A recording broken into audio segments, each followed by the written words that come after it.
Bueno, muy buenas noches. Bienvenidos a la presentación de este libro. Antes de nada me gustaría darle la bienvenida a Eugenio.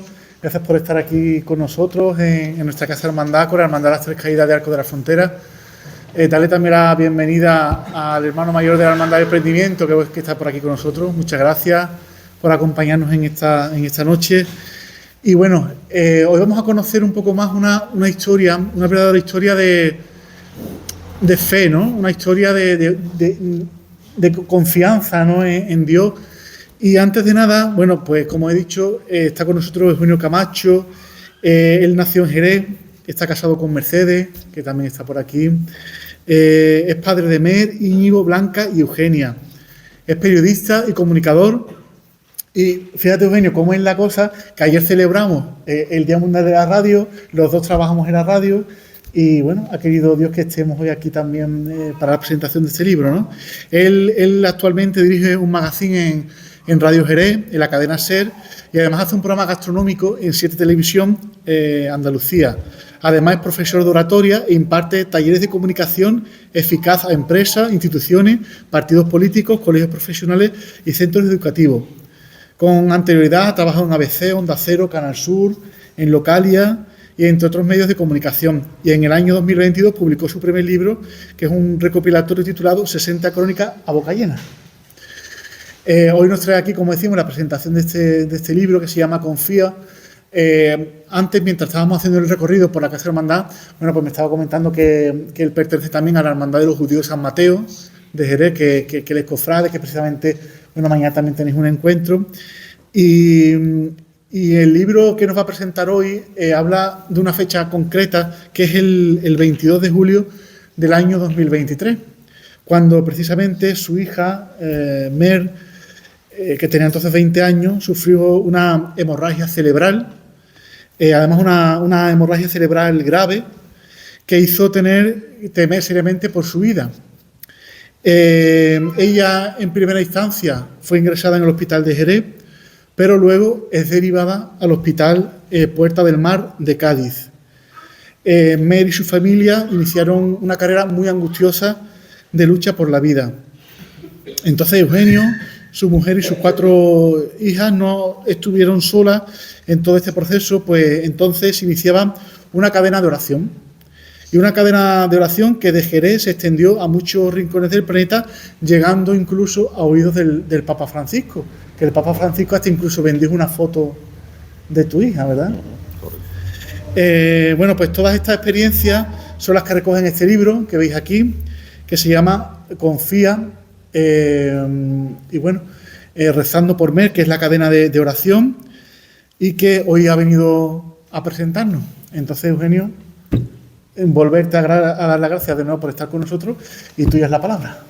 Muchísimas gracias. Bueno, agradecimientos por mi parte, por nuestra parte, ¿no? Por mi familia también. Para nosotros es una satisfacción enorme contar esta historia, que no es una historia nuestra, es una historia para nosotros con la que nos encontramos y que da lugar a este libro, que por tanto no es nuestro, porque si la historia no es nuestra, este libro no puede tener la autoría de un servidor, sino que un servidor lo que ha hecho simplemente ha sido contar lo ocurrido antes, durante y después del que inicialmente fue el peor episodio de nuestra vida, pero que ahora mismo lo interpretamos, lo tomamos como el mejor regalo de nuestra vida.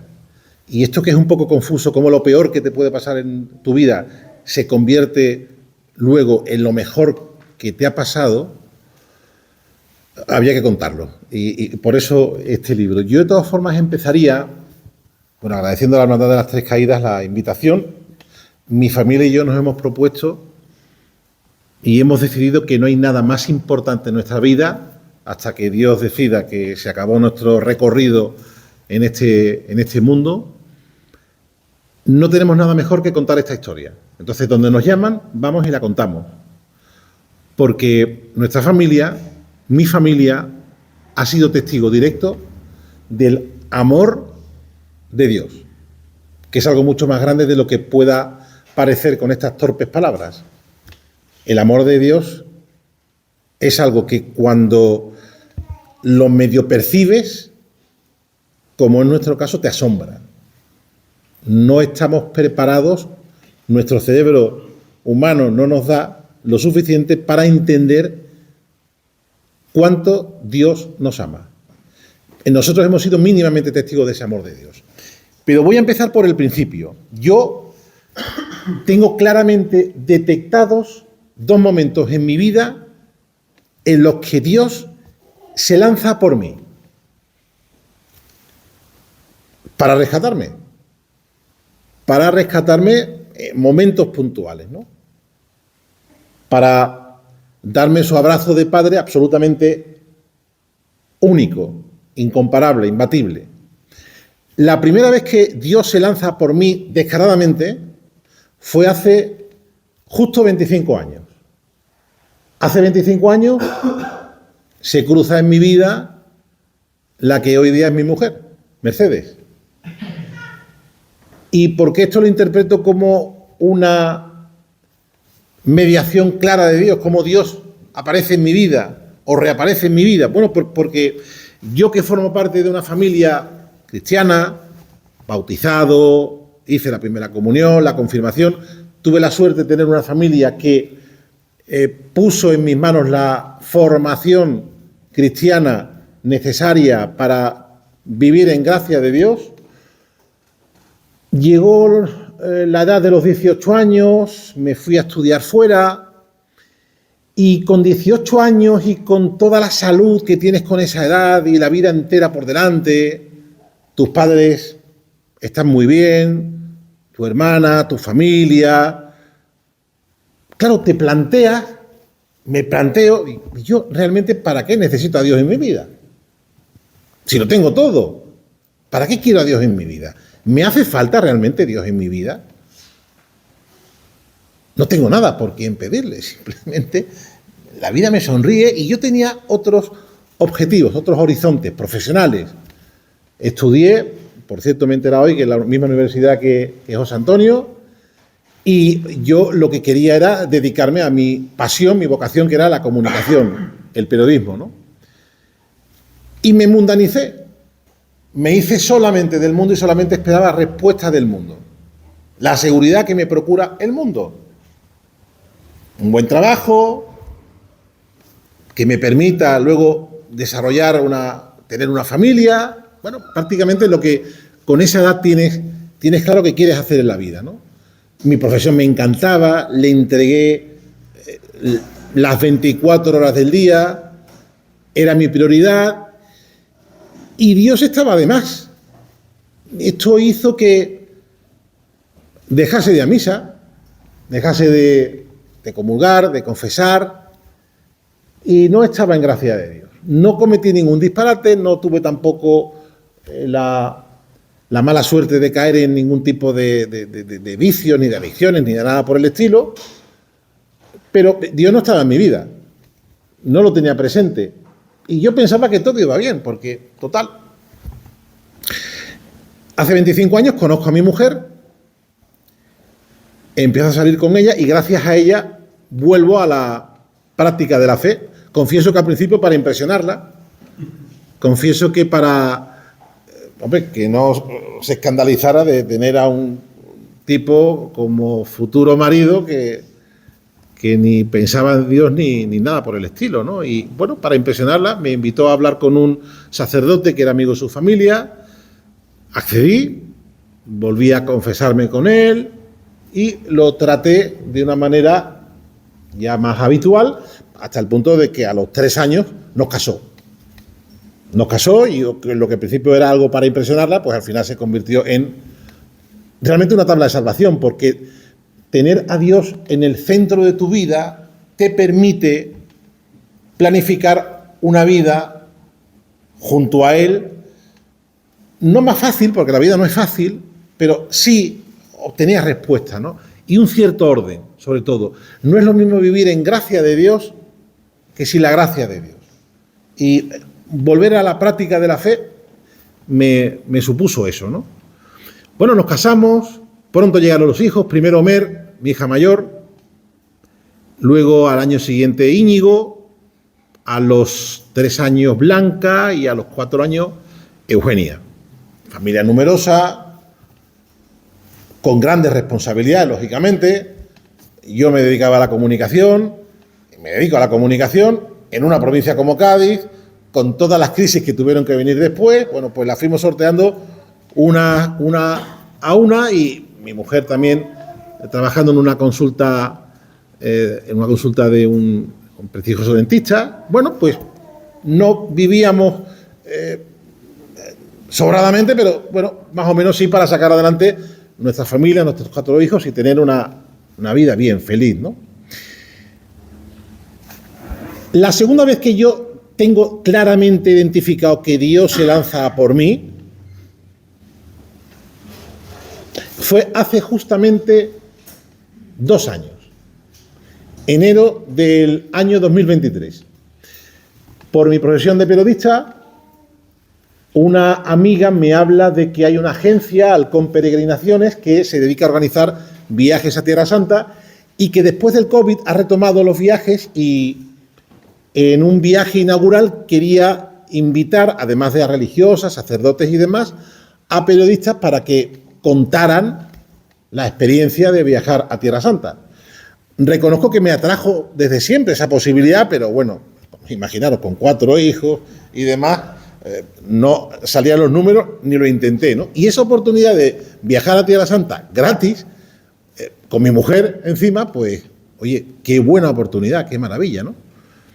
Tuvimos la suerte de hacerlo, estuvimos allí 10 días, maravillosos, muy profundos, muy espirituales, porque confieso que hace 25 años Dios sale a mi encuentro, formo una familia, estoy en gracia de Dios, frecuento las fiestas, comulgo, confieso habitualmente, pero al final acabas sumiéndote en una tibieza, una relación con Él muy light, ¿no?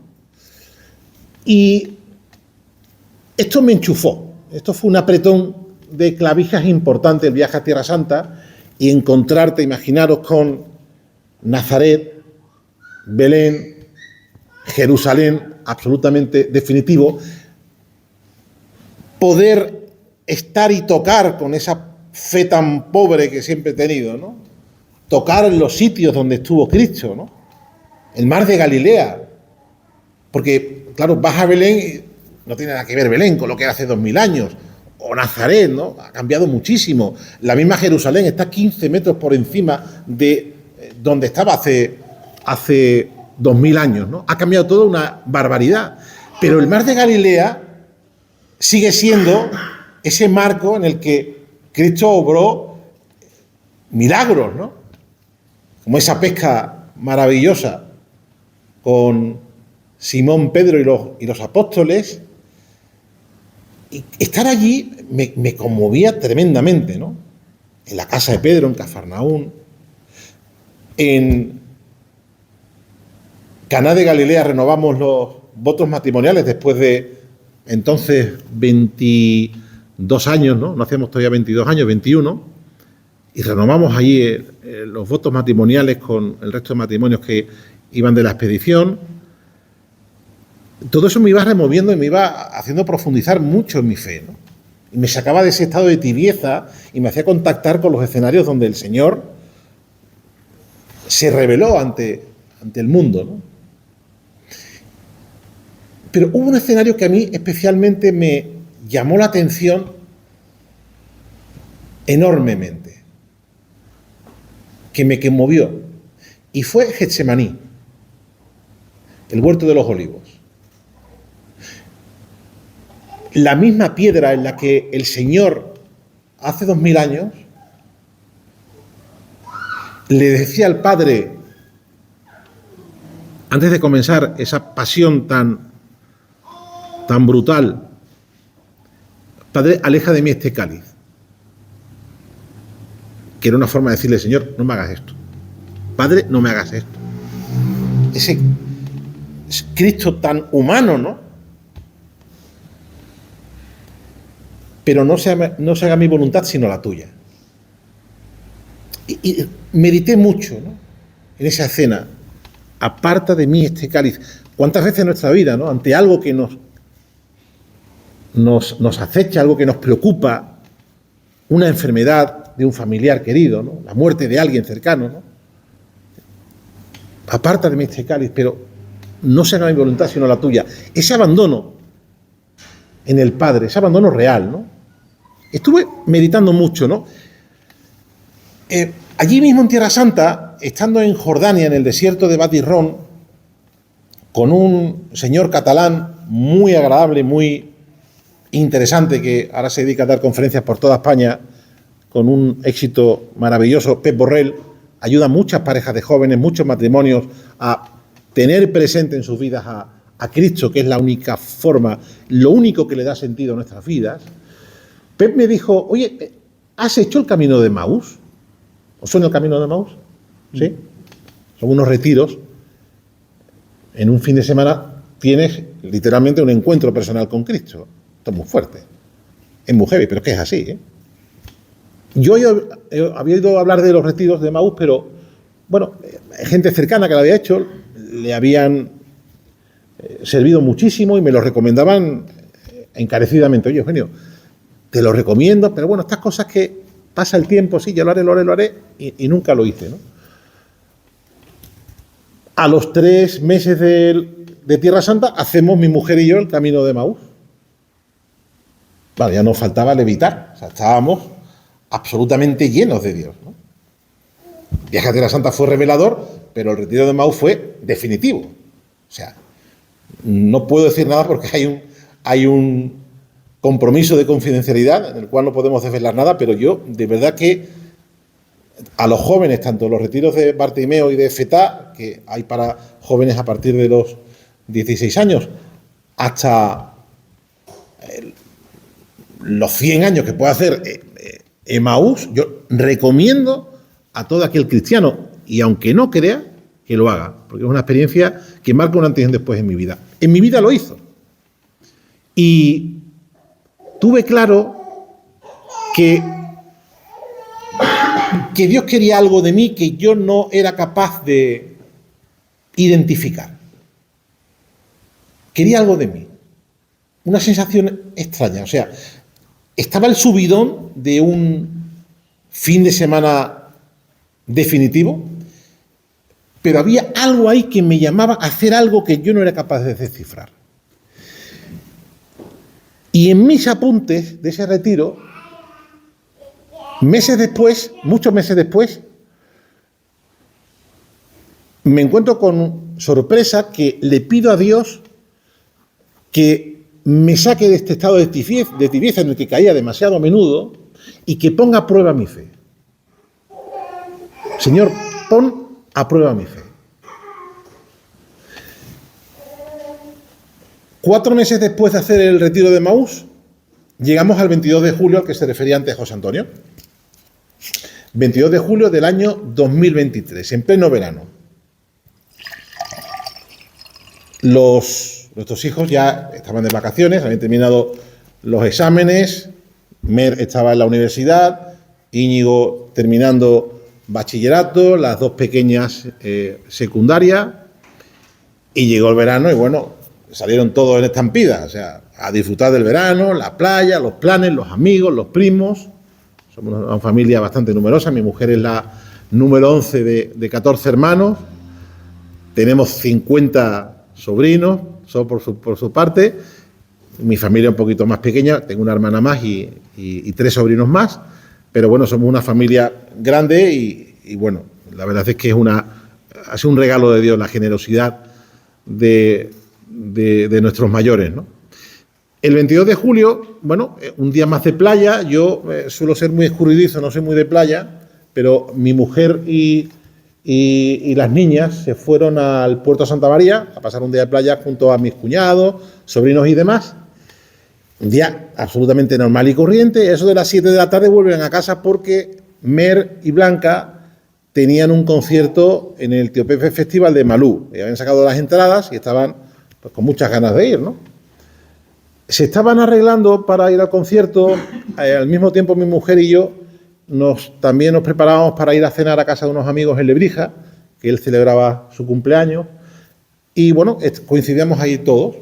Nosotros preparándonos para una cena, ellas para un concierto. Íbamos a dejar a las niñas en el concierto y seguíamos para Lebrija. Pero mientras se estaba preparando, Mer empieza a quejarse de un dolor de cabeza. Un dolor de cabeza que nos pareció normal al principio. Bueno, pues un día entero de playa, pues una insolación, pues no sé. O simplemente se encuentra mal, tómate algo para ver si se te calma. Ese dolor de cabeza empezó a ir a más en muy poco tiempo, hasta el punto que me dice en un momento dado: papá, no puedo soportar más el dolor de cabeza. Es como si me estuvieran pinchando por dentro con alfileres. No puedo. A mí me alarmó muchísimo eso y sobre la marcha decidimos, mi mujer y yo, marchamos en coche hasta el hospital y llevar la urgencia a ver qué estaba ocurriendo, ¿no? Te alarma, pero bueno, piensa, bueno, pues un corte de digestión, una insolación, pues no lo sé.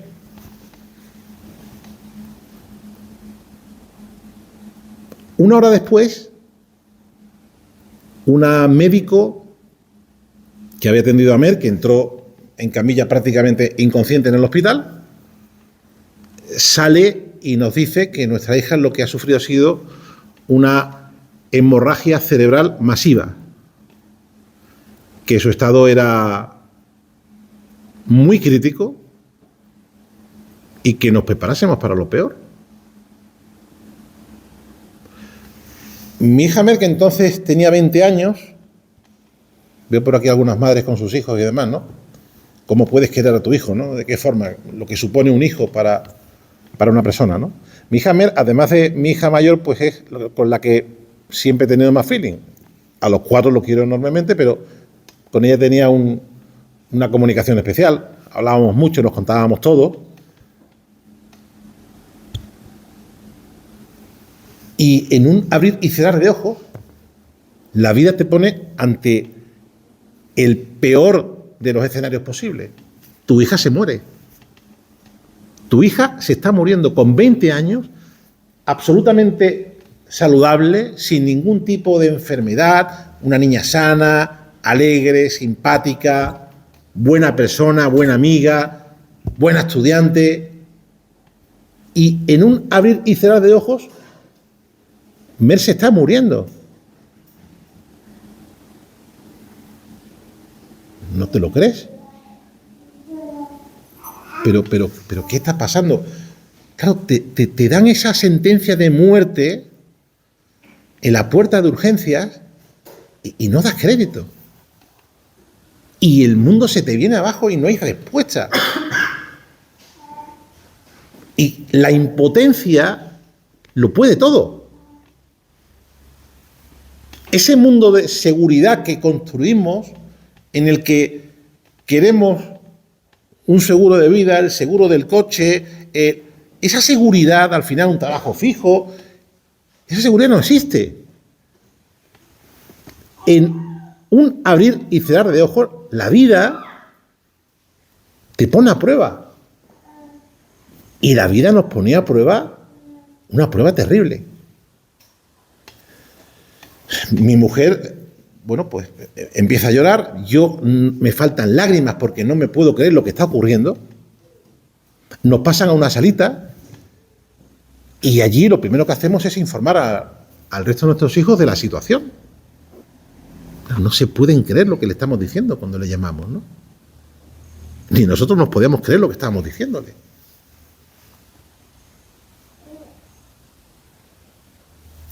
Nuestra hija se moría a chorros.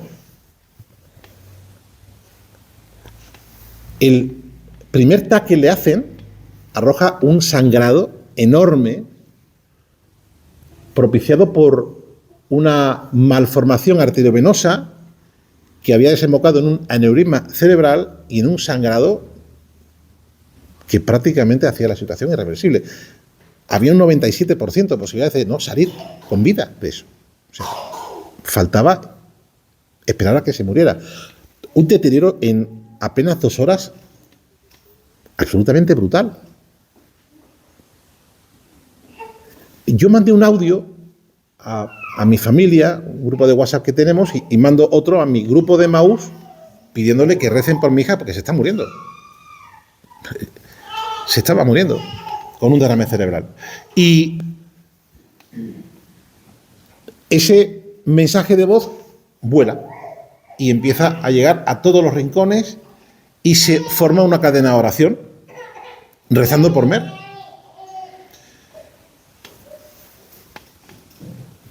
Bueno, pasa un rato, no recuerdo cuánto, yo pierdo la noción del tiempo, y nos invitan a pasar a una sala donde tenían a Mer conectada a un respirador que la mantenía con vida, estaba en coma. Prácticamente nos invitaron a que pasáramos para despedirnos de ella. Iban a intentar el traslado a Cádiz, en el hospital de Jerez, ante un episodio como esto, lo tienen que derivar a Cádiz, pero claro, se podía morir de un momento a otro, podía entrar en parada, y un traslado en ambulancia entrañaba muchos riesgos, ¿no? Pero entramos en esa sala, tomamos a Mer de la mano y le dije: Mer, de estas sales, el Señor está contigo, de estas sales, muy tranquilo. Mi mujer y yo, increíblemente tranquilos ante una situación tan límite, ¿no? Y a los médicos les llamaba la atención. Y se preguntaban unos a otros: ¿quién se ha encargado de informar a estos padres de la situación de su hija para que estén tan tranquilos, con tanta paz, con tanta serenidad? ¿Alguien le ha explicado a estos padres cómo está esta niña? ¿Alguien le ha dicho a estos padres que su hija se está muriendo? Yo no sé muy bien cómo explicarlo, pero algo nos sostenía. Alguien nos sostenía. Sin saberlo todavía, porque no podíamos dar pie con bola, no podíamos poner en pie nada, los frutos del viaje a Tierra Santa, del retiro de Emaús, estaban ahí. Dios nos había preparado para la prueba más dura de nuestra vida. Y Dios nos sostenía. No sé cómo explicarlo, porque humanamente es complicado. Dios nos sostenía. Dios nos mantenía en pie en unos momentos de auténtica locura. Nos dicen que van a proceder a prepararlo todo para el traslado hasta Cádiz de nuestra hija en ambulancia, en una UCI móvil, una unidad de críticos, que tienen que intentarlo, que la salvación de nuestra hija, las mínimas posibilidades pasaban por un traslado y una intervención quirúrgica en el Puerta del Mar, que vayamos para allá en nuestro coche. En la ambulancia no teníamos sitio, y mi mujer y yo cogimos el coche y nos fuimos para Cádiz en ese estado de shock, con ese impacto, con ese miedo tan terrible. Yo no me puedo explicar cómo pude llegar conduciendo a Cádiz. Cogimos el coche, el silencio se podía mascar, y yo solo acertaba a decirle a mi mujer: Mer, esto es una prueba de Dios. Dios está poniendo a prueba mi fe, que era lo que le pedía. Pero con un convencimiento tal, mi hija se estaba muriendo y yo estaba convencido que era una prueba de fe. Dios estaba poniendo a prueba mi fe. Dios me había colocado en ese escenario en el que no esperaba de pensar semanas después de Tierra Santa, en Gesemaní, y le estaba diciendo al Señor: aleja de mí este cáliz. No me hagas esto, Señor. Pero no se haga mi voluntad, sino la tuya.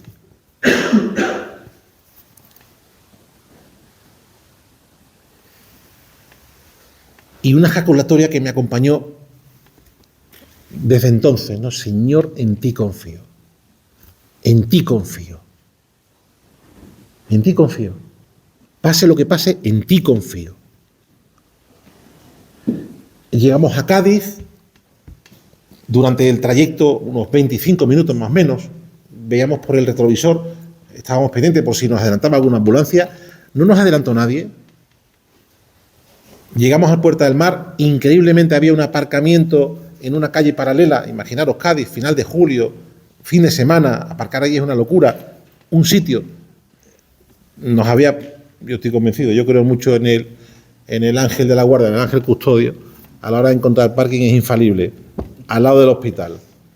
Aparcamos el coche, llegamos a la puerta de urgencia, no había llegado nadie, empezaron a llegar familiares con los que nos habíamos puesto en contacto, absolutamente impactados con todo lo que estaba ocurriendo, no daban crédito,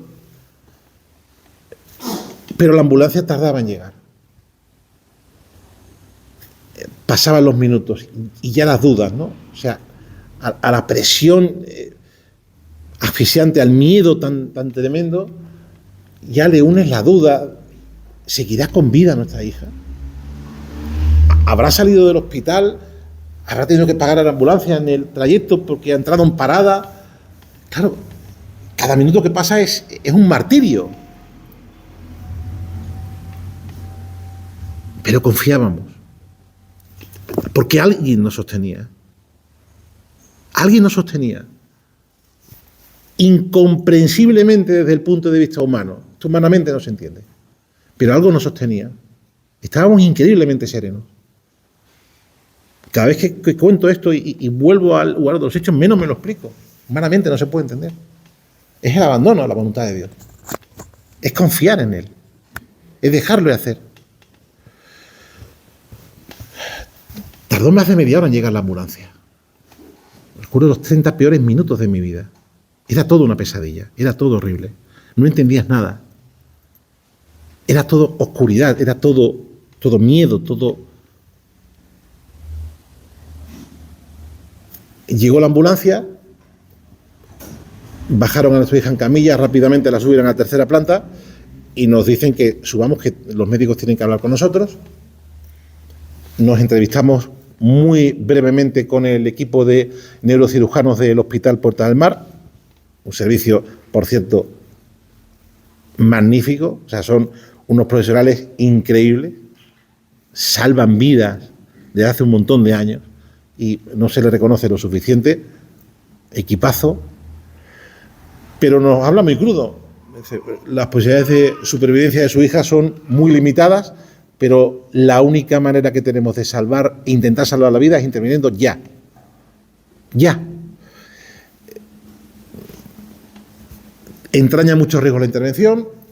Bueno, no queremos oír hablar ni de secuelas, pero la situación es muy crítica y tenemos que empezar ya. Yo lo único que pedí fue si el capellán del hospital estaba disponible para darle la extrema unción a nuestra hija, que recibiera el último de los sacramentos que recibimos en vida, ¿no? 12 de la noche en el hospital, el capellán era complicado localizarlo, que iban a intentarlo, pero como tenían que intervenir ya, que iban a seguir el protocolo de urgencia que tenían que seguir, que bueno, que esperásemos, ¿no? Salimos de la entrevista con los médicos ciertamente hundidos, sí, hundidos porque cada vez éramos más conscientes de la gravedad de la situación, ¿no? Pero esperanzados y alguien nos sostenía. No nos vinimos abajo en ningún momento.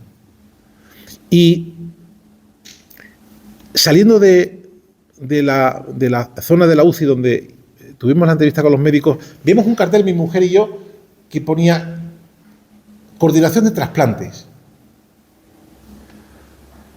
Fijaros el grado de asimilación de la gravedad de la situación, que le dije a mi mujer sin dudarlo: si Mer no sale de esta, se va a ir salvando un montón de vidas. Porque esto tan terrible, en caso de que se confirme, tiene que servir para algo. Yo no doy crédito de cómo fuimos capaces de, en ese momento de dolor, pensar en eso. Era el grado de abandono en el que estábamos y en el que Dios nos ayudaba. Porque lo comentábamos incluso con nuestros familiares abajo, antes de entrar en la capilla a rezar, y no daban crédito. Esa serenidad no es humana. Es que no es humana. Entramos en la capilla y empezamos a rezar. Nos habían dicho los médicos que la operación se podía prolongar varias horas. No sabían cuántas, si 4, 6, 8, que cuanto más tiempo tardaran en avisarnos, en llamarnos, que era buena señal. Pero que se vio una llamada antes, pues, bueno. Estábamos rezando el primer misterio del rosario en la capilla y suena el móvil. Y pensé, por unos segundos, el tiempo que tardé en coger el teléfono, digo, se terminó, se acabó. Cogí el teléfono y una voz rápidamente al otro lado me tranquilizó. No pasa nada, simplemente queremos saber la talla y el peso de Mer para la anestesia, que vamos a empezar de inmediato, ¿no? Pero imaginaros el susto, ¿no? Estuvimos toda la noche en oración, nos encomendamos a todo lo encomendable, confiamos, creímos, nos abandonamos,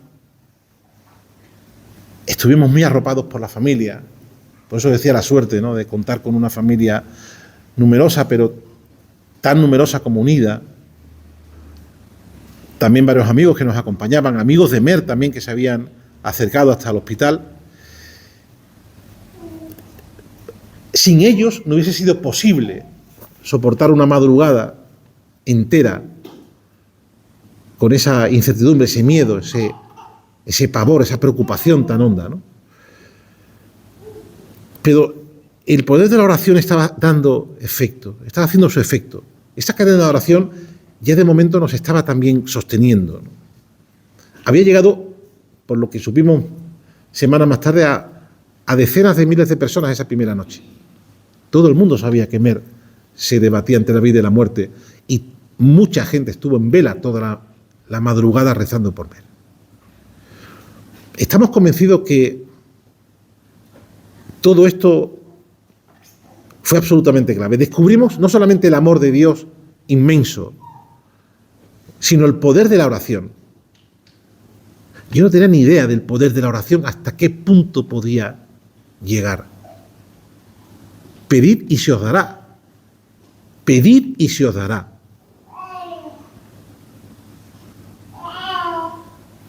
Nunca había rezado lo suficiente, pero nunca recé con tanta intensidad ni con tanta fe como esa madrugada. Y como yo, todas las personas que eran conscientes de esa situación, ¿no? Eran las 6 de la mañana y seguíamos sin noticias. 6 horas dando vueltas, el hospital desierto, la capilla desierta. Yo ya no podía aguantar más, de esperar una llamada que no llegaba, y le dije a mi mujer que subíamos a la tercera planta para recibir alguna información. Subimos a la tercera planta, estaba todo apagado, los pasillos desiertos, un pasillo con una luz, ponía quirófano y una luz al fondo. Entendíamos que Mer tenía que estar ahí luchando por vivir, y los médicos haciendo su labor. 1 hora y pico más dando vueltas, mi mujer agotada psíquicamente y psicológica y físicamente, y yo dando vueltas porque no podía estar sentado, ¿no? Y aparece un sacerdote, identifiqué como el capellán del hospital, me fui para él, digo, padre, perdone, somos los padres. Ah, ¿son ustedes los padres de las chicas que han operado? Todo ha salido bien, ¿no? Perdone. No. Creo que sigue interviniéndola porque no nos han avisado. Ah, pues tengo entendido, pero un segundo. Entró en la UCI, salió al minuto y efectivamente la operación de Mer había terminado a las 4:30 de la mañana. Desde las 5 se encontraba recuperándose en el box número 5 de la UCI B del Hospital Puerta del Mar de Cádiz, pero se les había olvidado avisarnos. No nos habían llamado. Entiendo que estos sufrimientos deben servir para algo cuando nos reciba San Pedro, pero fueron momentos ciertamente duros y de mucho dolor. Entramos a verla, ya la unción de enfermos fue en presencia nuestra, por parte del capellán. Vimos a Mer con la cabeza vendada, entubada, en la UCI, llena de monitores. Bueno, había salido de esa operación, pero la pesadilla no había hecho más que empezar, ¿no? No sabíamos la secuela, no sabíamos las esperanzas de que pudiera sobrevivir también a esta intervención tan delicada. No sabíamos tampoco las complicaciones que pueden surgir en la UCI ante una situación tan grave. Bueno, a las 48 horas los médicos valoran la posibilidad de volver a intervenir a Mer porque la presión intracraneal por acumulación de líquido en el cerebro no cesaba de aumentar y ya no respondía a tratamiento. Nuevamente intervención para colocarle un drenaje externo. Ahí ciertamente me hundí, me vine abajo. Me vine abajo porque no veía salida.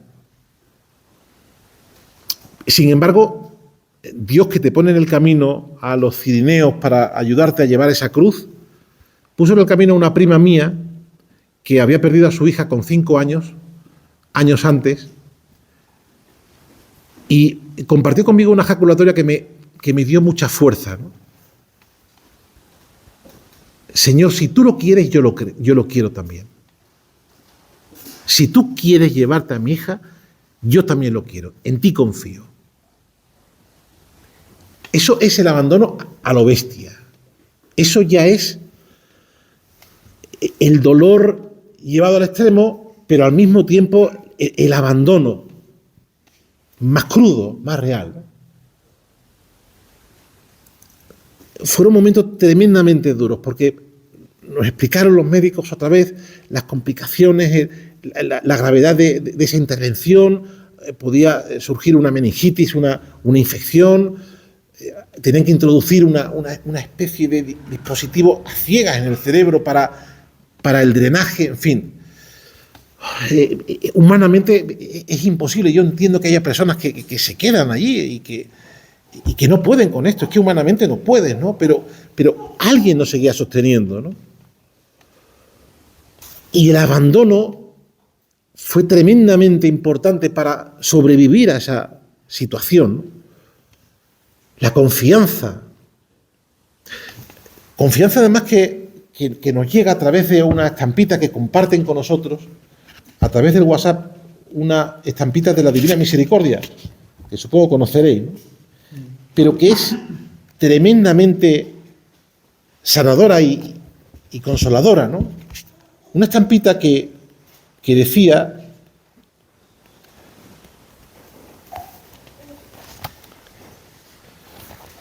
¿por qué te confundes y te agitas ante los problemas de la vida? Déjame el cuidado de tus cosas y todo irá mejor.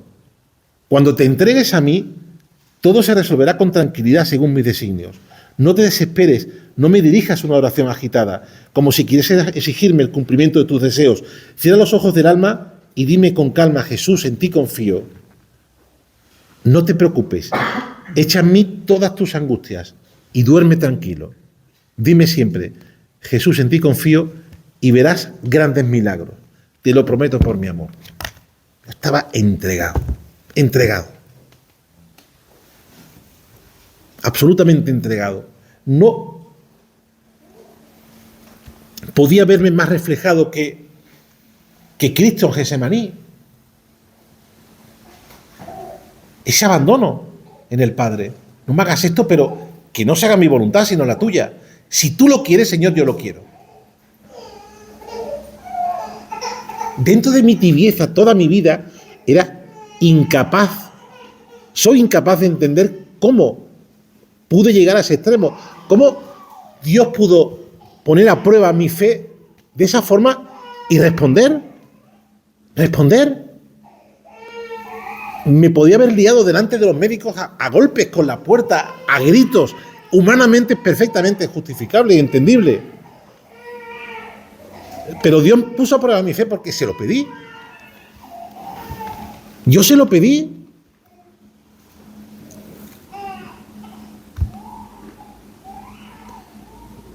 La operación no salió bien, el drenaje no funcionaba inicialmente, pero los médicos nos decían que había que esperar unas horas para darle tiempo. Bajamos, fuimos con nuestra familia, que bueno, inocentemente celebraban que hubiese salido Mer de la operación, pero claro, esto no, el peligro seguía latente, ¿no? A las 2 horas recibimos una llamada que los médicos querían hablar con nosotros, subimos arriba, imaginaos la tensión, ¿no? Y nos dicen que habían trasladado a nuestra hija en la camilla para hacerle un TAC y que en el traslado habían dado un golpe sin querer a la camilla y el drenaje había empezado a funcionar.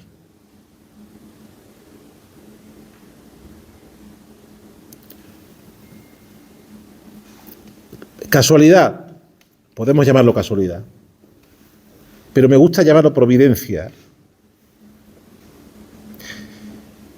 Me gusta llamarlo milagro.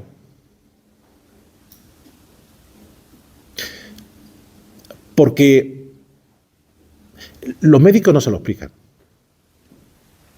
No se explican cómo, ante una hemorragia tan súbita, pudiésemos reaccionar con la celeridad con la que lo hicimos, porque ese dolor de cabeza se produce en el momento en el que solo en ese momento pudimos reaccionar así.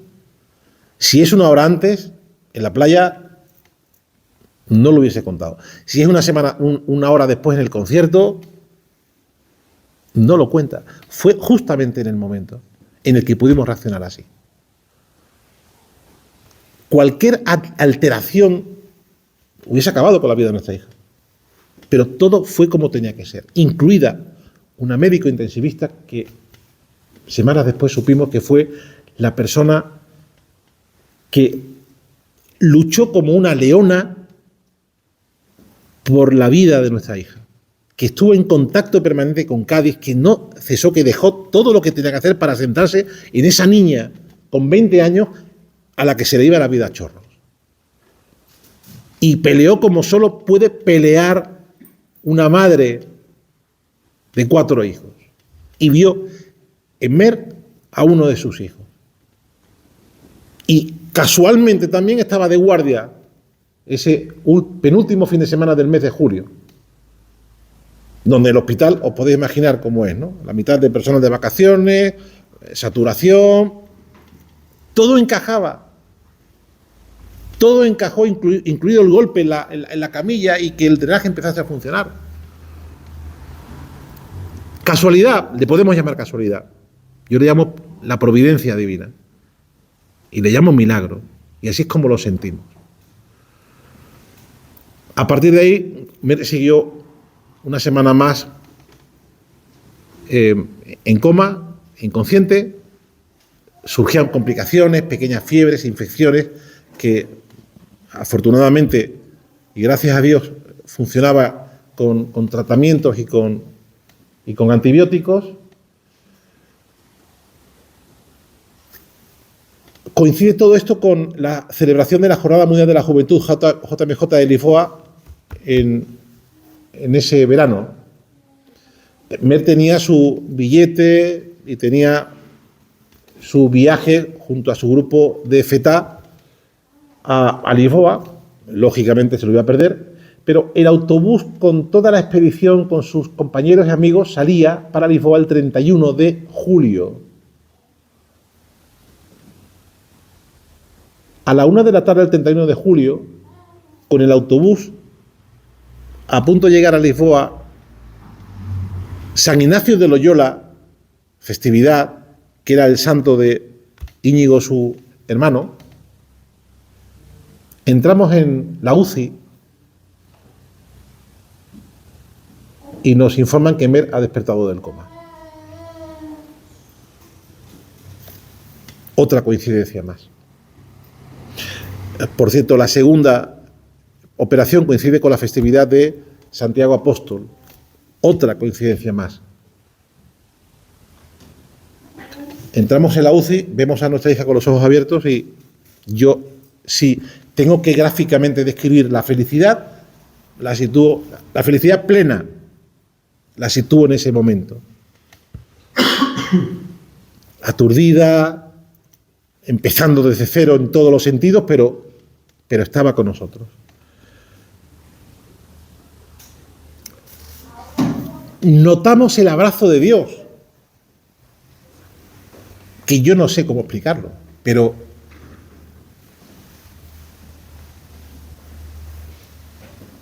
si tengo que imaginarme el cielo como sería, tiene que ser muy parecido a esa sensación. La caricia de Dios, el amor tan inmenso que sientes con una caricia de Dios, fue ese instante.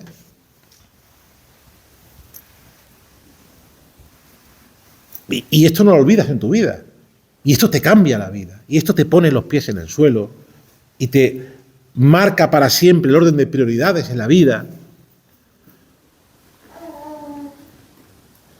Esto te da respuesta a todo.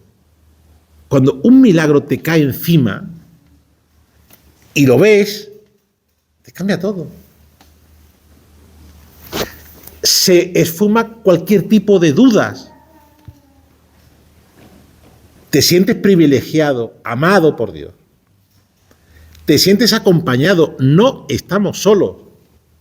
No estamos solos. Nunca hemos estado solos y nunca estaremos solos.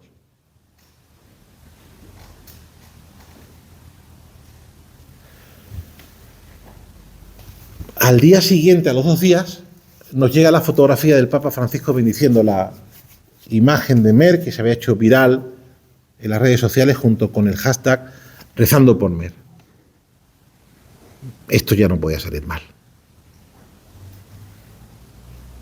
A los 3 días, festividad de la Virgen de las Nieves, santo de nuestra hija Blanca, Mer recibe el alta de la UCI y la pasan a planta.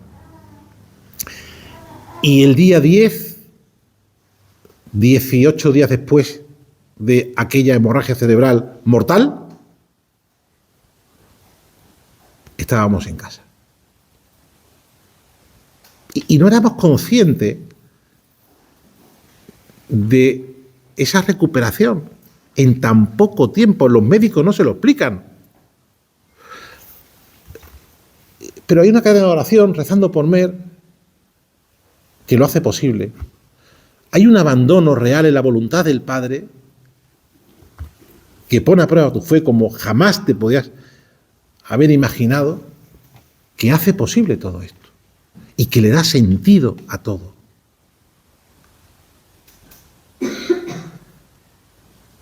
No os podéis imaginar desde hace año y medio cómo es que amanezca un nuevo día y ver a tu hija. No os podéis imaginar la importancia que cobra la presencialidad de tu hija cuando lo más normal hubiese sido estar lamentando de por vida su ausencia.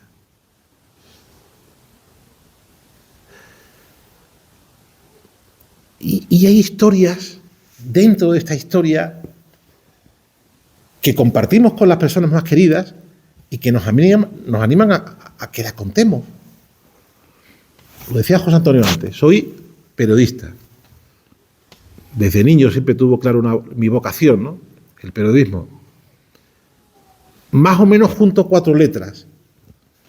Más o menos estoy acostumbrado a hablar en público.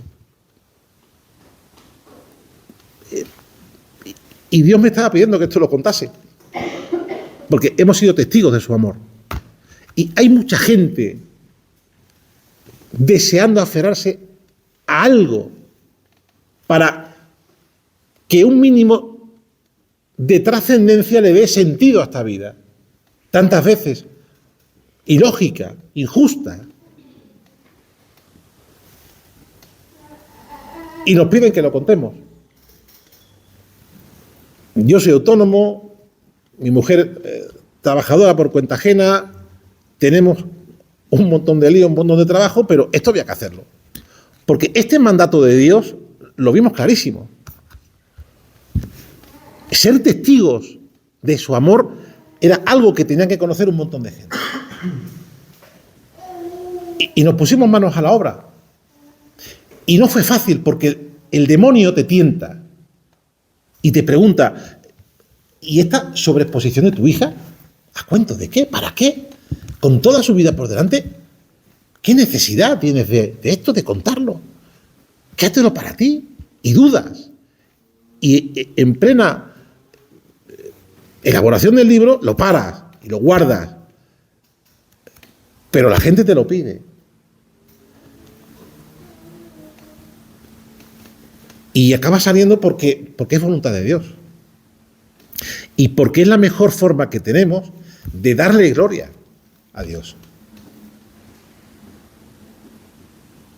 Y nos lo piden y no tenemos nada mejor que hacer el resto de nuestra vida que contar este testimonio y compartirlo con el mayor número de personas.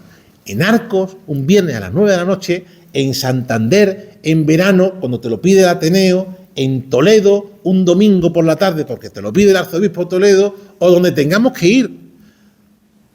Donde tengamos que ir. Estas cosas hay que contarlas.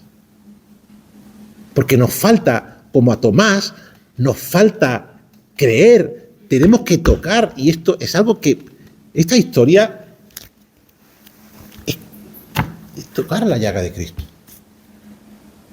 que está vivo, que nos ama como no seremos jamás, nunca capaces de entender, porque humanamente no nos da.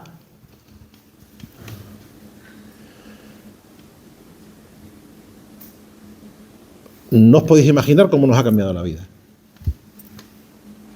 Y no os podéis imaginar el sentido que cobra todo en el abandono. En el abandono real en Cristo, en su voluntad. Si tú lo quieres, Señor, yo lo quiero.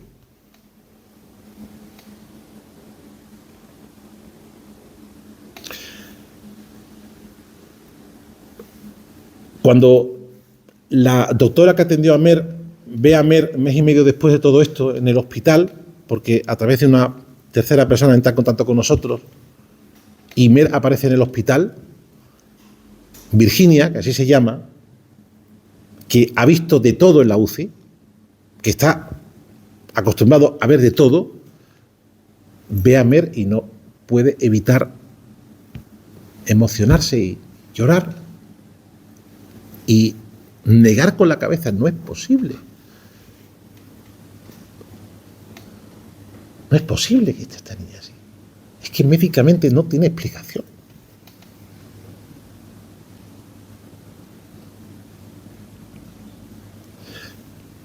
Y bendito sea Dios. A día de hoy Mer sigue con su rehabilitación, está prácticamente recuperada casi al 100%, trabajando con una voluntad y con toda la vida por delante. Estaba haciendo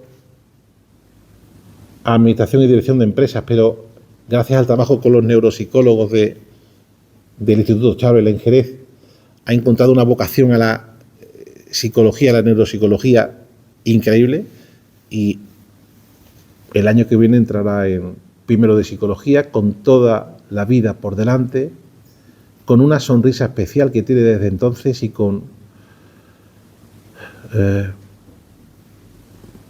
algo especial que la rodea, siendo una chica absolutamente normal de su tiempo, de su edad, ¿no? Gracias por invitarnos a contarlo, José Antonio y a la Hermandad de las Tres Caídas. Muchísimas gracias y gloria a Dios.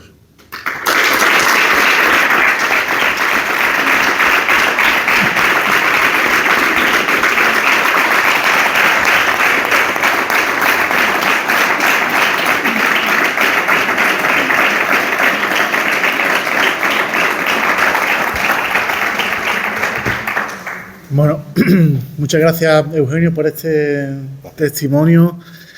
La verdad que, aparte de ser conmovedor, es un testimonio que llena. porque es verdad que uno descubre la presencia y el amor de Dios. Yo no sé si hay alguien que le quiera hacer alguna pregunta, pero me gustaría destacar, Eugenio, que hablando con Rosana, la presidenta de la Asociación de la Prensa de Jerez, que además es familia de Eugenio, me decía, dice, lo que más admiraba era como la entereza, ¿no?, que teníais tú y tu mujer ante estos acontecimientos. Es lo que más. Y además ella me mandó un audio contando un poco la historia. Yo iba por la calle, iba hasta llorando, porque decía, es verdad que Dios existe, que Dios nos quiere y que Dios nos ama, ¿no? Y bueno, no sé si hay alguien que quiera hacer alguna pregunta, que quiera.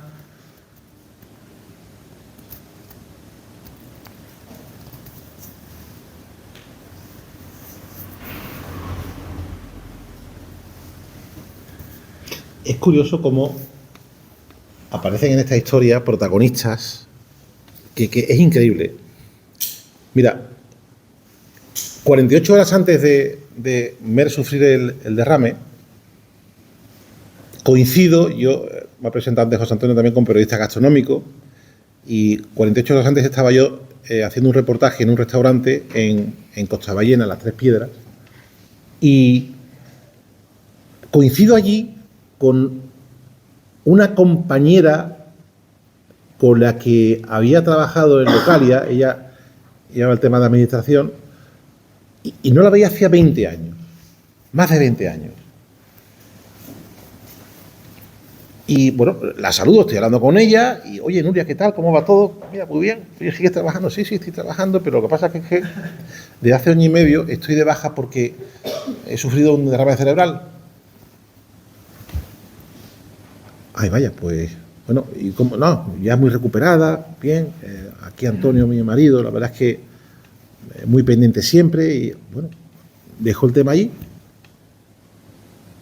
Y Antonio y Nuria se convierten, durante todo este proceso, esa estancia en la UCI tan absolutamente cruda, se convierten en los cirineos que Dios pone en nuestro camino para hacer más llevadero todo eso.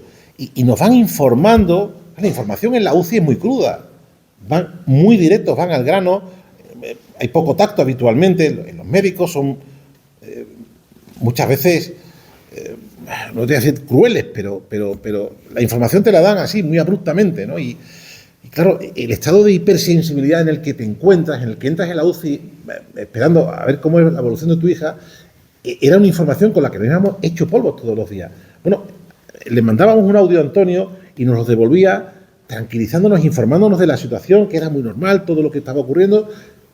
Hacía 20 años que yo no veía a Nuria y coincido con ella 48 horas antes de todo esto. Son demasiadas casualidades. Es que son demasiadas casualidades. Claro, y es la constatación, claro. Eso también es lo que conforma el libro. Ya decía yo que al principio que esto no lo he escrito yo, esta historia no es nuestra, nos ha venido regalada, porque al final es un regalo todo esto. Y lo que hemos hecho simplemente es plasmarla negro sobre blanco. Pero esto no es nuestro. Pero es tan perfecta esta historia, es tan bonita esta historia, es tan de Dios esta historia, que somos unos privilegiados por haber sido destinatarios de todo esto. Pero es Él el que lo tuvo todo previsto, el que nos fortaleció la fe como nunca meses antes para soportar este episodio.